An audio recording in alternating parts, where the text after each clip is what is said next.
یہ سمجھتے ہیں کہ یہ ملک کا سب سے بڑا مسئلہ ہے، ہم اس کی مخالفت کرتے ہیں، اس لیے نہیں کہ ہم مسلمان ہیں، اس لیے کہ یہ ملک ہمارا ہے، ملک ٹوٹ چکا ہے 70 سال پہلے فرقہ پرستی کی بنیاد پر، اگر فرقہ پرستی پھر جنم لے گی ملک پھر ٹوٹے گا۔ ہم اپنے اس ملک کی حفاظت چاہتے ہیں، ہمارے نزدیک کوئی مسئلہ نہیں ہے، اور لوگ یہ کہیں کہ نہیں ٹوٹے گا، میں کہتا ہوں بسم اللہ کے گنبد میں رہتے ہیں، اگر فرقہ پرستی ہوگی ملک ٹوٹے گا، ٹوٹ چکا ہے تو اب کیوں نہیں ٹوٹے گا؟ اور دیکھو، پڑھو اور دیکھو اور سوچو، انڈونیشیا ایک مسلم ملک ہے، اس میں ایک چھوٹے سے علاقے میں جس کا نام ہے تیمور، عیسائی اکثریت ہے، ساری عیسائی دنیا میں جو ساری دنیا کے باپ سمجھے جاتے ہیں، سپر پاور طاقت مل کر کے انڈونیشیا کو تقسیم کرا دیا اور ملک تقسیم ہو گیا۔ دیکھو جا کر کے سوڈان کو دیکھو، مسلم ملک ہے، اس کے جنوبی حصے کے اندر ایک چھوٹی سی جگہ ہے جہاں عیسائی اکثریت ہے، ساری عیسائی دنیا نے مل کر تقسیم کرا دیا، ملک تقسیم ہو گیا۔ اب ہم اپنے ملک کو بات کہتے ہیں، آج سے 70 سال پہلے جب ملک تقسیم ہوا، آزاد ہوا، ہندوستان کے اندر ایک بھی صوبہ اور اسٹیٹ عیسائی نہیں تھا۔ آج 70 سال گزرے ہیں، ہندوستان کے مشرق کے اندر ناگالینڈ، میزورم، میگھالیہ، اروناچل، یہ 4 اور بوڈو لینڈ اسی طرف چل رہا ہے۔ یا تو مکمل حکومت عیسائیوں کے ہاتھ میں ہے، یا عیسائی اکثریت ہے۔ اگر ملک ہندو اسٹیٹ بن جاتا ہے، جس کا دعویٰ فرقہ پرست لوگ کر رہے ہیں، کون مائی کا لال ہے؟ اگر انڈونیشیا نہیں بچا، سوڈان نہیں بچا، ہندوستان بچ جائے گا۔ ہندو کے ساتھ عیسائی نہیں رہ سکتا، ملک تقسیم ایک دفعہ ہو چکا ہے، ملک پھر تقسیم ہوگا۔ ہم چاہتے ہیں کہ تقسیم نہ ہو، ہمارا صرف ایک ہی مقصد ہے، اور ملک تقسیم نہ ہو۔ اتنی اقلیت، مسلمان ایک اقلیت 20 کروڑ، کرسچن اقلیت ہے کتنی 5 کروڑ، سکھ ایک اقلیت میں، جینی ایک اقلیت بیٹھی ہوئی ہے، ہریجن کہتا ہے ہم بھی ایک اقلیت ہیں، جتنے قبائل ہیں سب کہتے ہیں ہم بھی ایک اقلیت ہیں۔ اگر ملک ان اقلیتوں کو جمع کر کے زندہ رہ سکتا ہے، سیکولر اسٹیٹ بن کر رہ سکتا ہے، سیکولر دستور میں رہ سکتا ہے، ہندو اسٹیٹ بن کر نہیں رہ سکتا۔ اس لیے ہم یہ سمجھتے ہیں کہ ملک کے لیے سیکولرزم کا ہونا ضروری ہے، ورنہ ملک میں امن و امان کو آگ لگے گی، گلی گلی، کوچے کوچے اکثریت اور اقلیت کا خون بہے گا، امن و امان ختم ہو جائے گا۔ دیکھو اپنے دائیں اور بائیں کیا ہو رہا ہے۔ اگر وہ بری ہوائیں چل کر اس ملک میں پہنچ جائیں گی تو تمہارا کیا ہوگا اور ہمارا کیا ہوگا؟ اس لیے ہمارا مقصد حکومت تک پہنچنا نہیں ہے، ہم اپنے اس ملک کی حفاظت چاہتے ہیں، اور وہ حفاظت اگر ہو سکتی ہے تو صرف سیکولر اسٹیٹ بن کر ہی ہو سکتی ہے۔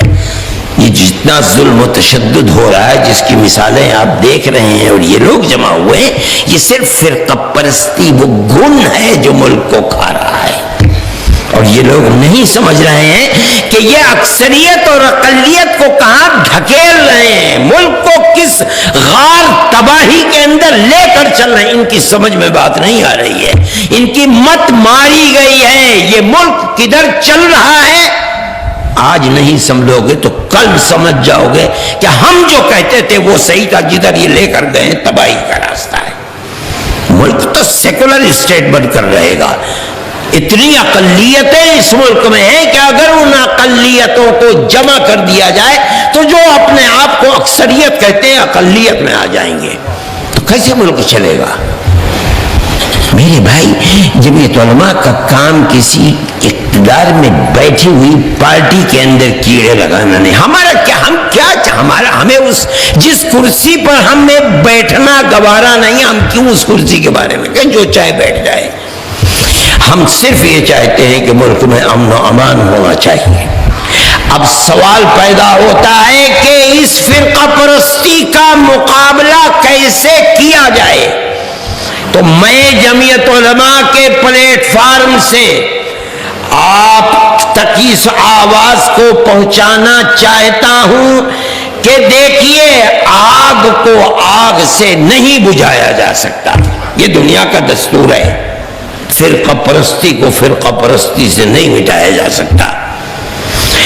جس طرح آگ کو بجھانے کے لیے پانی ڈالا جاتا ہے، فرقہ پرستی کی آگ کو بجھانے کے لیے پیار و محبت کی بارش برسانی پڑے گی. اس کے سوا کوئی اور راستہ نہیں ہے. فرقہ پرست طاقتیں ہندو مسلم دلوں کو توڑنا چاہتی ہیں.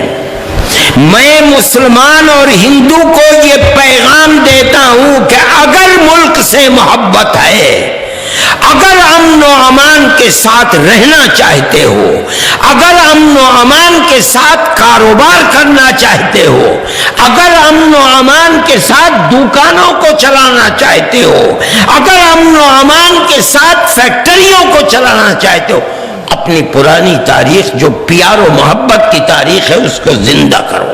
اگر نہیں زندہ کرو گے ملک جل جائے گا، تم جل جاؤ گے، نہ اکثریت رہے گی نہ اقلیت رہے گی. یہ ہمارا پیغام ہے اور ہمیں اس پیغام کو پہنچانے میں کوئی عار نہیں ہے. کوئی مانتا ہے نہ مانے ہماری بات کو، ہمارے دل کو اطمینان ہے، ہم جو بات کہہ رہے ہیں صحیح کہہ رہے ہیں. کوئی مانتا ہے مانے، نہ مانے نہ مانے، لوگوں کے دل ہمارے ہاتھ کے اندر نہیں ہے، وہ اللہ کے قبضے قدرت کے اندر ہے. اگر خدا کو ملک کو زندہ رکھنا ہے، اب اس کی صورت یہی ہے میرے بھائی کہ جہاں رہو پیار و محبت کے ساتھ رہو. یہ جو کچھ ہندوستان کے اندر ہو رہا ہے آگ لگانے کے لیے ہو رہا ہے. 2-4 نہیں، 10-20 نہیں، سینکڑوں، 20-20 25-25 سال سے بے قصور لوگ پڑے ہوئے جیلوں کے اندر. کیا آفت آ گئی؟ اگر اسلام دہشت گردی کا مذہب ہوتا، مسلمان دہشت گرد ہوتا، تو مسلمان تو 1300 سال سے ہندوستان میں کب کی آگ لگ چکی ہوتی، بھسم ہو چکا ہوتا. آج کون سی بات ہو گئی ہے؟ کہا جا رہا ہے اور ایک دنیا کو مصیبت کا شکار بنا. کون کر رہا ہے؟ میں نہیں کسی حکومت کو کہتا ہوں، میں تو کہتا ہوں فرقہ پرست طاقتیں ہیں، وہ آگ لگا رہی ہیں. آج مکوکا کی جگہ دوسرا قانون لایا جا رہا ہے. بھئی کیا آفت اور مصیبت کیا ہے؟ ہو کیا رہا ہے دنیا کے اندر؟ ارے بھئی ہر آدمی کے سامنے دکانیں کھلی ہوئے بیٹھ کر کے لوگ کاروبار زندگی کر رہے ہیں. تم کیا کرنا چاہتے ہو علاوہ اس کے کہ ملک میں آگ لگانا، اور اس کے سوا کچھ بھی نہیں ہے؟ میں کہتا ہوں کہ ملک تو اس طرح نہیں چلے گا. میرے بھائی اس چیز کو سمجھنا چاہیے. ہمارا کوئی مقصد نہیں ہے حکومت سے، نہ ہم حکومت کے لوگ ہیں، نہ ہمیں اقتدار کی کرسی تک پہنچنا ہے. ہم تو یہ جب سمجھتے ہیں اور یقین کے ساتھ سمجھتے ہیں کہ ملک ٹوٹ چکا ہے فرقہ پرستی کی بنیاد پر، اور اگر فرقہ پرستی پر لگام نہیں لگی ملک پھر ٹوٹے گا. اور یہ ہم خدا کی قدرت سمجھتے ہیں. یعنی ہم اس بات کو اپنے لیے تائید سمجھتے ہیں کہ دیکھو، دنیا کی سپر طاقت کا صدر ہندوستان میں آیا. ان کے آنے سے 2 مہینے پہلے، میرے خیال میں نومبر کا مہینہ تھا، ساری دنیا الیکشن کے بعد خاموش، مایوس، نروس بیٹھی ہوئی تھی. کوئی کچھ بولتے ہی نہیں تھا. بڑی بڑی طاقتیں جو ملک میں 50-50 سال حکومتیں کر، ایسا لگتا تھا جیسے گم ہو گئی.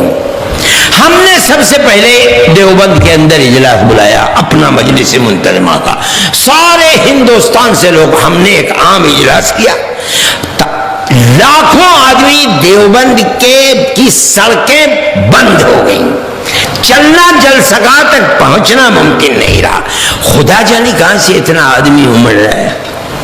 ہم نے سب سے پہلے وہاں فرقہ پرستی کے خلاف، اگر اس آگ کو بجھانا ممکن ہے تو صرف پیار و محبت سے، ہم نے یہ نعرہ دیا وہاں، اور ہم نے کہا اگر پیار و محبت نہیں ہوگا فرقہ پرستی بڑھے گی، ملک تقسیم ہو چکا پھر تقسیم ہوگا۔ 2-3 مہینے کے بعد اوباما آئے اور جاتے جاتے جو الفاظ ہمارے تھے وہی الفاظ کہہ کر کے گئے، ہماری آواز کے اندر طاقت پیدا ہو گئی۔ ہم سمجھتے ہیں کہ جس اللہ نے ہمارے دل کے اندر ڈالا تھا اسی اللہ نے ان کے دل کے اندر بھی ڈالا کہ یہ کہو، اور وہ کہہ کر کے گئے۔ اب ہم دیکھتے ہیں، دیکھیے فرقہ پرست بالکل آپے سے باہر جس کے منہ میں جو آ رہا تھا کہا، لیکن ابھی فرقہ پرستوں کو مکمل طاقت میسر نہیں ہوئی، لوک سبھا میں ہو گئی، سیکولر دستور کو تبدیل کرنا اور ملک کو ہندو اسٹیٹ بنانا اس وقت تک نہیں ہو سکتا جب تک لوک سبھا اور راجیہ سبھا کے اندر اکثریت نہ ہو۔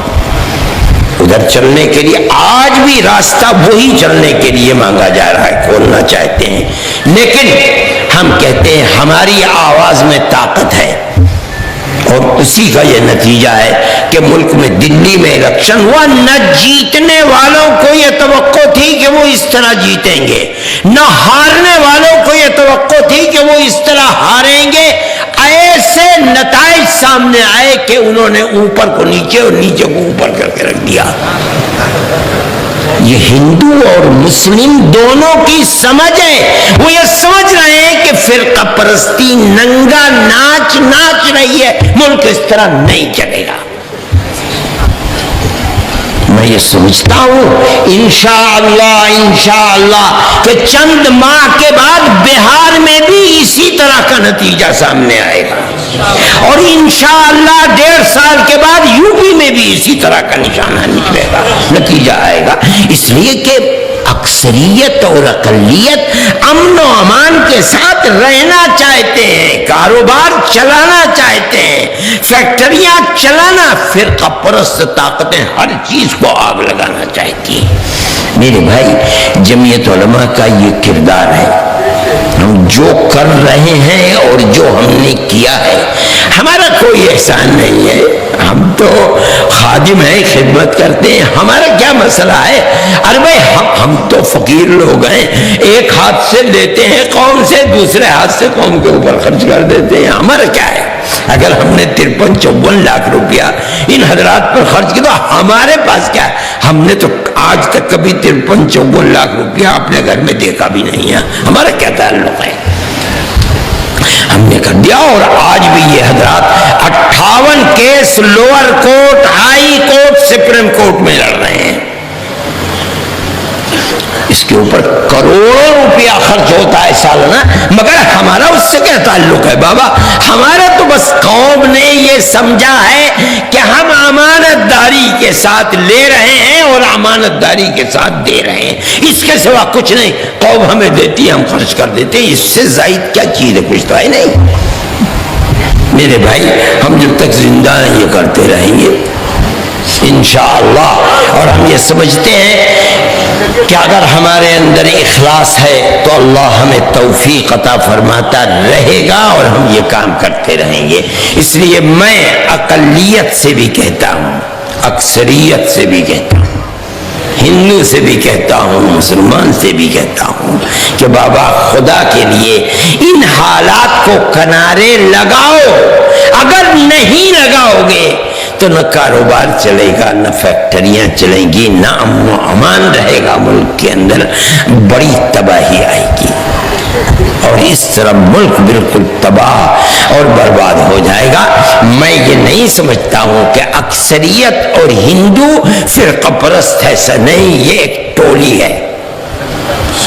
یہ سمجھنا بھول ہے کہ ہر ہندو فرقہ پرست ہے، جھوٹ ہے، جھوٹ ہے، جھوٹ ہے۔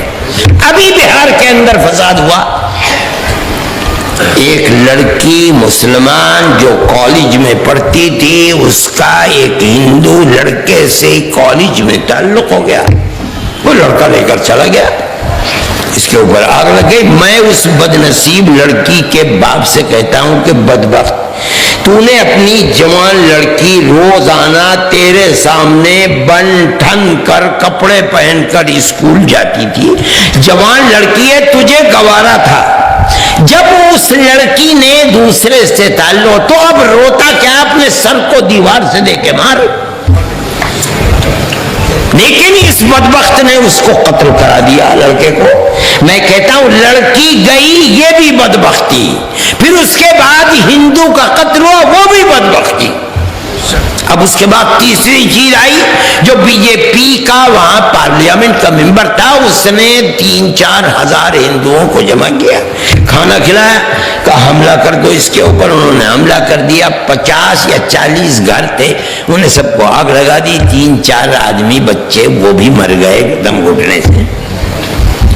لیکن اسی بستی کے اندر ایک ہندو عورت نے 12 مسلمان بچے اور عورتوں اور بوڑھوں کو پناہ دے کر کے بچایا۔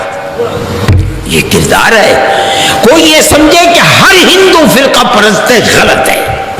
میں مظفر نگر کے اندر 2 سال پہلے فساد ہوا اور ساری دنیا میں اس کا، میں جانتا ہوں گاؤں ایسے بھی ہیں جن کے پردھان بندوق لے کر کے کھڑے ہو گئے اور 250 یا 150 عورتوں کو اور بچوں اور مردوں کو اپنے گھر کے اندر رکھا، کہا پہلے ہم مریں گے پھر تمہارے اوپر کوئی آنچ آئے گی۔ اور جب حالات کے اندر ذرا سی سکون ہوا، پولیس کو بلا کر کے ان کو مسلمان گاؤں کے اندر بھیج دیا۔ یہ بھی کردار ہے۔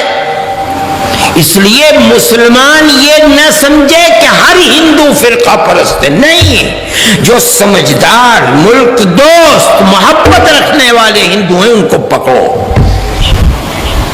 ان کے دکھ سکھ میں شریک رہو۔ میں ہندوؤں سے بھی کہتا ہوں مسلمانوں کے دکھ سکھ میں شریک رہو، ورنہ یہ فرقہ پرستی نہ تمہیں چین سے رہنے دے گی نہ اقلیت کو چین سے رہنے دے گی۔ جمعیت علماء کا یہ ایک پیغام ہے۔ میں سمجھتا ہوں، میں ان حضرات کا شکریہ ادا کرتا ہوں جنہوں نے جلسہ کیا، اور میں آپ حضرات کا بھی شکریہ ادا کرتا ہوں کہ جمعیت علماء جو آپ کی اور آپ کے بزرگوں کی جماعت ہے، آپ نے اس کی آواز پر اتنی بڑی تعداد میں احمد آباد میں شرکت کی ہے۔ پیغام ہمارا یہ ہے، جمعیت علماء کا کردار یہ ہے۔ وقت بہت ہو گیا، ورنہ میں آپ کو جمعیت علماء کی تاریخ بتاتا۔ ہمارا پیغام اور آواز یہی ہے جس کو ہم پوری دنیا کے اندر عام کرنا چاہتے ہیں، اور وہ ہندو اور مسلم کا نہیں ہے، بلکہ ہر انسانیت دوست انسان کے لیے پیغام ہے، چاہے وہ دھرم اور مذہب کچھ بھی رکھتا ہو، کہ اپنے اندر محبت کو پیدا کرنا چاہیے انسانیت کی بنیاد پر۔ میں ارباب مدرسہ سے بھی کہتا ہوں کہ دیکھو، فرقہ پرستوں نے نفرت کی دیواریں کھڑی کی ہیں، اسلام کو بتایا کہ اسلام دہشت گردی کا مذہب ہے، مدرسوں میں پڑھایا جاتا ہے اسلام، تو کہا یہ دہشت گردی کا اڈا ہے۔ طلبہ اور مدرسین پڑھاتے ہیں، ان کو کہا کہ یہ دہشت گرد ہیں۔ مدرسے والے بڑے مگر ہیں کہ چندہ لاتے ہیں اور لا کر کے خرچ کرتے ہیں، صحیح ہے، بہت بڑا کام کر رہے ہو، قرآن و حدیث پڑھا رہے ہو، لیکن نادان نہ بنو۔ ملک کو جدھر لے جایا جا رہا ہے، اگر خدا نہ خواستہ بیل چڑھ گئی اور مقصد میں کامیاب ہو گئے، مدرسوں میں تالے لگ جائیں گے، بلڈوزر چلا دیا جائے گا۔ اگر بچانا چاہتے ہو تو ان نفرت کی دیواروں کو توڑو، وہ ٹوٹے گی، پیار و محبت محبت سے سال میں 2 3 4 پروگرام ایسے کیا کرو کہ انسانیت دوست اکثریت ہندوؤں کو لاؤ، دکھلاؤ، بیٹھا لو، کیا پڑھاتے ہو، کس طرح رکھتے ہو، کیا سمجھاتے ہو، کیا ذہن دیتے ہو، دنیا کے سامنے پیش کرو، تب یہ نفرت کی دیواریں ٹوٹیں گی، ورنہ نہیں ٹوٹیں گی۔ اگر یہ کرو گے زندہ رہو گے، نہیں کرو گے تو دیکھو نوشتہ دیوار کو پڑھو، ملک چل کدھر رہا ہے، کیسے زندہ رہو گے؟ میں یہ سمجھتا ہوں کہ بابا سوچ سمجھ کر اپنے قدم کو بڑھاؤ اور ادھر لے کر چلو ملک کو۔ تمہارے ہاتھ کے اندر اگر خدا کی نصرت ہے تو راستہ ہے کٹھن، مگر اللہ کی تائید سے کٹھن نہیں رہتا۔ میرے بھائی، میں ان حضرات کا شکریہ ادا کرتا ہوں، وقت بہت ہو گیا، 12:15 بج رہے ہیں، آپ حضرات بھی سوچیں گے کہ بھئی اس نے تو ساری رات ہی کا ٹھیکہ لے لیا ہے، لیکن میں کہتا ہوں جمعیت علماء کے اس پیغام کو آپ حضرات انفرادی طریقے پر ہر جگہ جہاں رہیں ہمت کے ساتھ اللہ کی تائید اور اس سے نصرت کے طلبگار رہتے ہوئے آپ آگے بڑھائیں، اور پیار و محبت کے ان رشتوں کو جو ہزاروں سال سے ہمارے قائم تھے اور آج بدقسمتی سے ٹوٹ رہے ہیں، ان رشتوں کو دوبارہ مضبوط کریں۔ ملک کی سالمیت اور اس کی حفاظت کا اس کے علاوہ کوئی دوسرا طریقہ نہیں ہے۔ اللہ ہمارے اس ملک کی حفاظت فرمائے، ہماری پرانی تاریخ کو زندہ فرمائے۔ اللہم انا نشہدک انت اللہ لا الہ الا انت الاحد الصمد الذی لم یلد ولم یولد ولم یکن لہ کفوا احد۔ اے اللہ، ہمارا ایمان ہے کہ آپ ہی ہمارے اللہ ہیں۔ اے اللہ، آپ ہی اس جہان کے پالن ہار ہیں۔ اے اللہ، آپ کا کوئی شریک نہیں ہے۔ اے اللہ، ساری دنیا آپ کی محتاج ہے، آپ کسی کے محتاج نہیں ہیں۔ اے پروردگار، نہ آپ کی کوئی ماں ہے، نہ آپ کا کوئی باپ ہے، نہ آپ کی کوئی اولاد ہے۔ اے اللہ، ہمارا ایمان ہے کہ آپ جیسا کوئی نہیں ہے۔ اے اللہ، ہمارے آقا اپنے محبوب حضرت محمد صلی اللہ علیہ وسلم پر بے حساب رحمتیں نازل فرما۔ اے اللہ، ان کے صحابہ پر، ان کی آل پر، ان کے اہل بیت پر، ان کے ازواج مطہرات ہماری ماؤں پر بے حساب رحمتیں نازل فرما۔ اے اللہ، ہم سب حاضرین کو ہمارے مقاصد حسنہ میں کامیابی عطا فرما، ہمارے بیماروں کو شفا عطا فرما۔ اے اللہ، جو پریشان حال ہیں ان کو پریشانی سے نجات عطا فرما۔ اے اللہ، جو مظلوم و بے کس جیلوں میں پڑے ہوئے ہیں، الہ العالمین ان کو باعزت بری فرما۔ اے پروردگار، خیر کے دروازوں کو کھول دے، اے پروردگار، شر کے دروازوں کو بند فرما دے۔ اے اللہ، ہمیں رزق حلال عطا فرما، ہر حرام کی نفرت ہمارے دلوں میں راسخ فرما۔